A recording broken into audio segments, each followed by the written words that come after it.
J'ai été un entrepreneur très prospère dans ma vie. J'ai commencé très jeune et j'ai réussi à acquérir 6 entreprises au fil de ce parcours. L'une de mes filiales comptait 50 employés, 50 véhicules, une structure exceptionnelle. Mais malgré tout cela, j'étais un homme raté dans un domaine de ma vie, la vie sentimentale. J'ai eu 3 mariages, 3 relations, mais tout a commencé de travers dans ma vie. J'ai fini par avoir une première relation, la mère de mon fils. Je suis resté 5 ans avec elle. Comme elle était plus âgée que moi et que je n'avais aucune expérience de la vie, vraiment, ce n'était pas bon pour moi. Ensuite, une autre femme est rentrée dans ma vie avec qui je suis resté 12 ans et je me prostituais et je la trompais constamment. Je menais une vie désordonnée dans la prostitution. Tout ce qui était mauvais, je le faisais. On faisait des bingos de femmes. Ça paraît une blague, mais on faisait cela.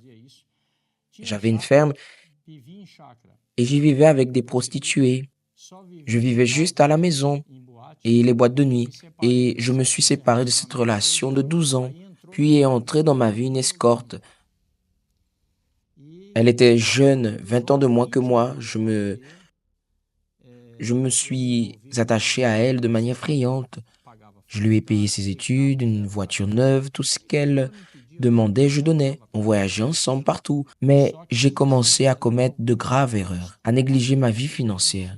C'est à ce moment-là que je me suis rendu compte que j'avais mis mon entreprise dans un trou.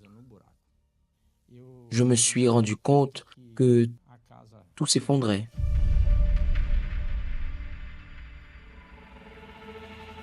Dans ce livre, à l'époque où il ne me restait qu'une filiale avec une dette de 10 millions de réals, moi, un entrepreneur à succès, je me retrouvais à prendre le bus pour aller là-bas, allant d'une ville à l'autre en bus.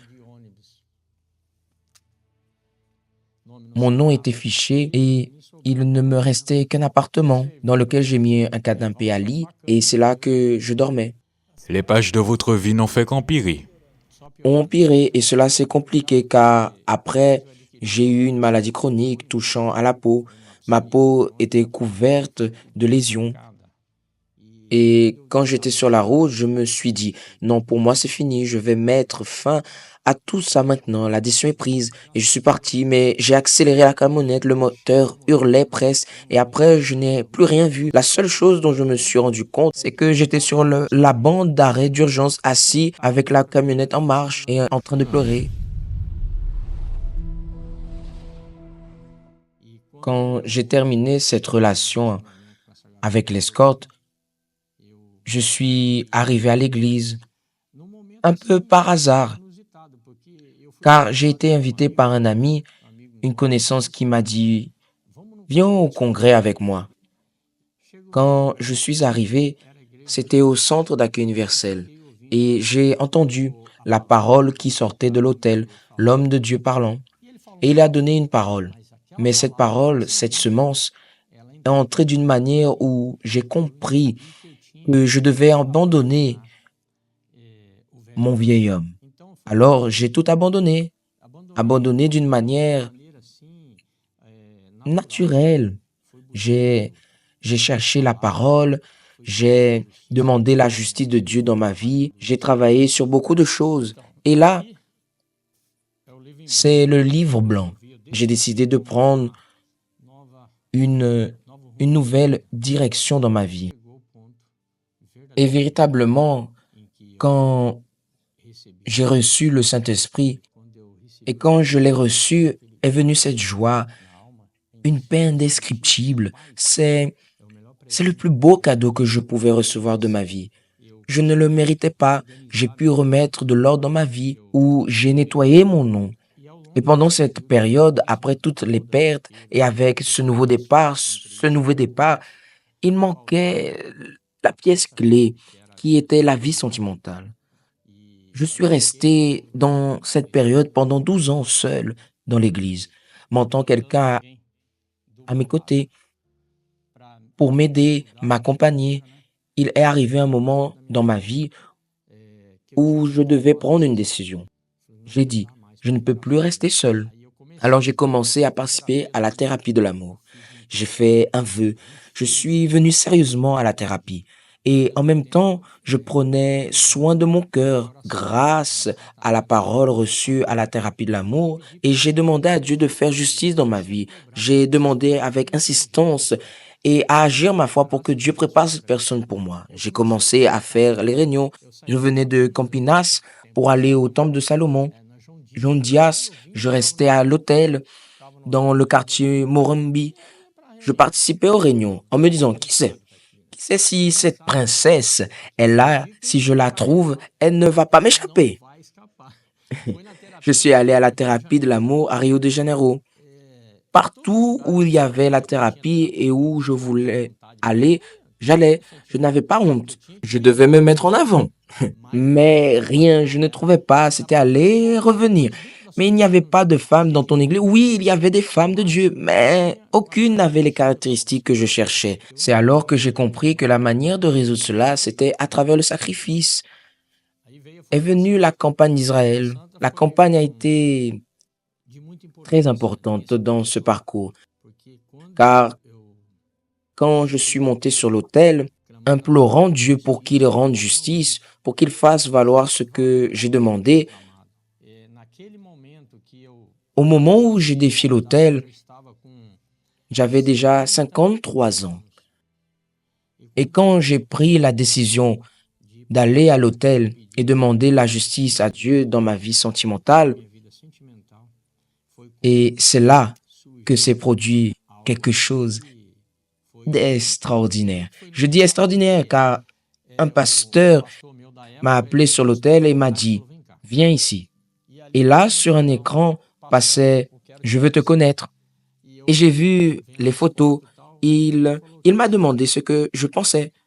J'ai dit, ce sont des femmes intéressantes, mais comment ça fonctionne? Je peux t'aider? Et c'était justement le pasteur qui m'avait dit qu'il allait me marier. Et de cette photo, j'ai reçu un appel. Cette personne a dit, tu as vu ma photo? J'étais surpris. Je ne comprenais pas, car j'avais reçu l'appel de quelqu'un. J'ai parlé avec le pasteur André qui m'a dit, cette personne, c'est une ouvrière qui est là au Paraná et elle veut discuter avec vous. Alors, nous avons fixé un rendez-vous dans une autre ville. Nous avons mangé une pizza ce jour-là et nous avons parlé. Mais j'ai tout mis sur la table. Je lui ai dit, j'étais ainsi, cet homme qui est là a fait ceci, cela. Je me suis ouvert, je lui ai tout dit, qui j'étais, j'ai tout mis sur la table. Vrai, transparent, parce que j'avais appris à la thérapie de l'amour qu'une des qualités que devait avoir un homme de Dieu est la transparence. On ne peut rien cacher. J'ai dit, es-tu prêt à sacrifier? Elle m'a dit oui. Vous savez, quand vous sentez l'assurance quand une personne parle, car j'ai dit, si cette personne dit une chose contraire à ce que j'imagine, je rentre chez moi tout de suite, je ne reste pas. Mais alors, monsieur Valdésir, la chaise est restée vide ou elle a été occupée? Cette chaise a été occupée par une femme merveilleuse à mes côtés. Alors, Fatima, Alors, pasteur, je suis arrivée au centre d'accueil universel très jeune. J'étais déjà mariée dans une relation de 25 ans, mais ce mariage s'est terminé à cause d'une trahison de sa part. J'étais comme une drachme perdue. J'ai eu besoin de me guérir. Et c'est à travers les réunions de la thérapie de l'amour que j'ai été guérie et restaurée. À l'époque, il y avait une émission à la télé appelée « Je veux te connaître », car il n'y avait pas encore l'application comme aujourd'hui. Puis est arrivée la campagne d'Israël. Alors j'ai fait la campagne d'Israël et j'ai enregistré la vidéo « Je veux te connaître ». Et c'est à travers « Je veux te connaître » que j'ai connu mon époux. Je m'appelle Fatima, j'ai 46 ans, j'habite à Ponta Grossa, dans l'état du Paraná. Je suis chef d'entreprise. Et je veux reconstruire ma vie aux côtés de quelqu'un qui a les mêmes objectifs que moi. Apprendre à le connaître, me fiancer, me marier pour toute la vie. et elle était sur l'écran. J'ai regardé comme ça de loin. J'ai dit, elle est intéressante. J'aimerais qu'il ait entre 47 et 60 ans. Et la seule exigence que j'ai par rapport à son physique, c'est que j'aime les hommes un peu ronds.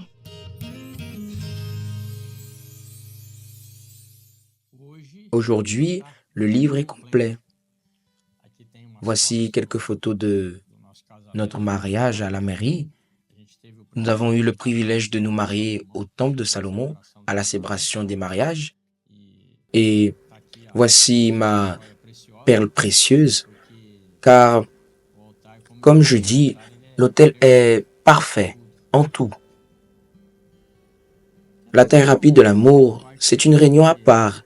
C'est une réunion que je ne rate jamais, depuis le début. C'est la base, C'est la base de tout. car elle enseigne. Elle enseigne. Nous n'avons pas eu tant de problèmes. Généralement, quand un couple se marie, ils ont des différends. Nous en avons eu très peu, car nous avons beaucoup appris à la thérapie. Les célibataires aujourd'hui ont plus de facilité. Je n'avais pas tous ces privilèges. Vous avez vécu les débuts. Exactement. Je veux te connaître. Aujourd'hui, il y a l'application, des réunions, la Love School. Il y a tout à disposition, même la promenade de l'amour. Il n'y a pas d'excuse. La thérapie de l'amour, ça fonctionne.